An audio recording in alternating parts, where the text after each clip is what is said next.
We have here an iPad interface where initially it started out as just a chapel, but now we have overflow rooms and second buildings.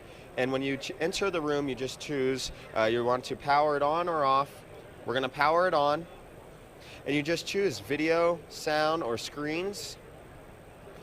On the video, you could choose your video sources to the overflow room, HDMI plugins, the Mac Mini, the Blu-ray, and switching is as easy as pressing the button. Then the sound here, you have basically a mixer. What microphones do you want to be activated, latched if you will, muted, unmuted. Music sources as well.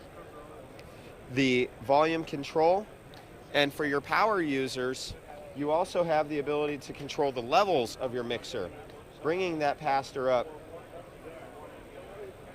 and the handheld down, in addition to the simple interface as well.